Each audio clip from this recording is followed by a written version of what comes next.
A very good morning to you and welcome to the Morning Outlook Report. I'm Rachel Jones reporting live from Kalkine TV Sydney studios.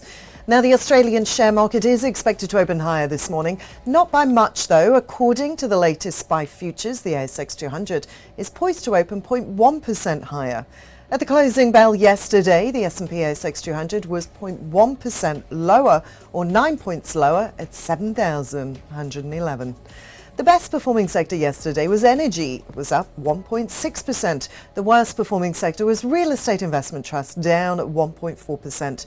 The best performing stock in the S&P ASX 200 was GrainCorp. Their shares closed 12.3% higher at $8.10.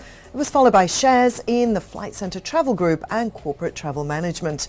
The worst performing stock in the S&P ASX 200 was Magellan Financial Group. Their shares closed 11.2% lower at $16.43, followed by shares in Appen and Unibel Rodamco Westfield. Now, looking to some business news from this morning now, and Macquarie has appointed a new CEO. Noel Meehan will be effective immediately as the new chief executive. He's been the company's acting CEO since December the 6th, and before that, Chief Financial Officer since joining Bapcor in 2020.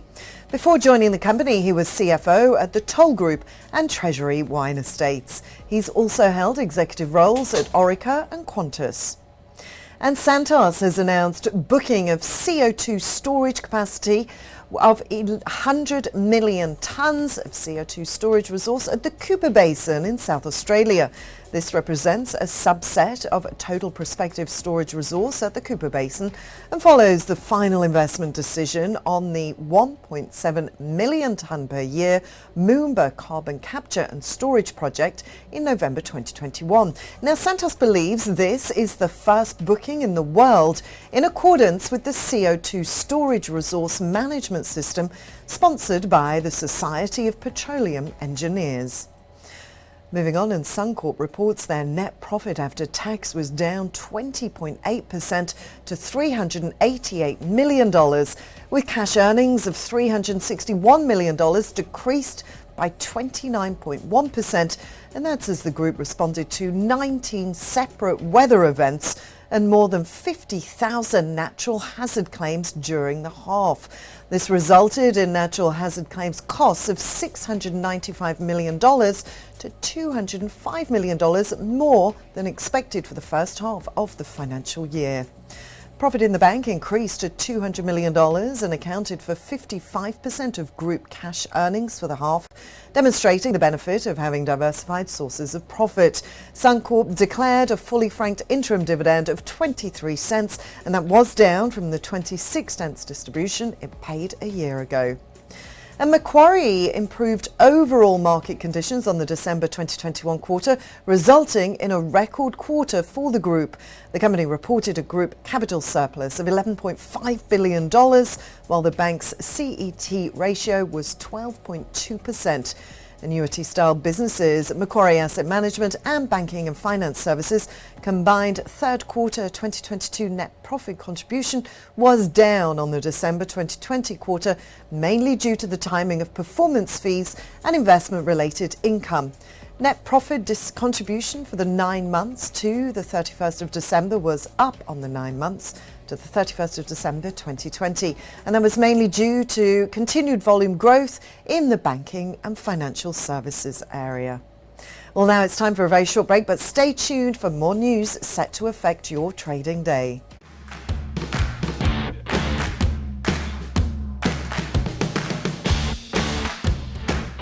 Tune in to stay updated while on the move. We will tell you where the crypto craze has reached, where the property market is headed next, what the world is doing to become more environmentally friendly, apart from tracking the daily market charter. Be on top of the latest news and announcements with Kalkine TV.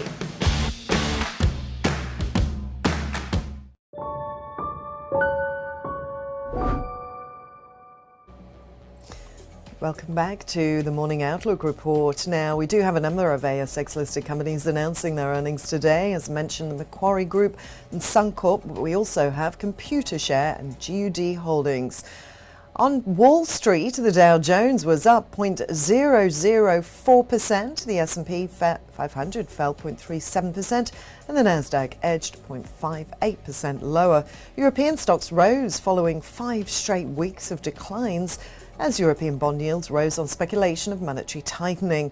European Central Bank President Christine Lagarde on Monday calmed some of those concerns, saying there were no signs that measurable monetary policy tightening would be required. The Pan-European Stock 600 rose 0.8% after sinking more than 5% this year. Britain's FTSE gained 0.76%. DAX was up 0.7% and CAC ended 0.8% higher. Oil prices fell from 7-year highs on Monday as concerns over tight supply were offset by signs of progress in nuclear talks between the US and Iran, which could lead to the removal of US sanctions on Iranian oil sales. Brent crude weakened to $92.67 a barrel. WTI crude fell $91.27 a barrel. Gold prices rose to more than a one-week high, supported by inflation worries and lingering geopolitical risks. Spot prices rose 0.85% and US gold futures settled 0.8% higher at $1,821 US.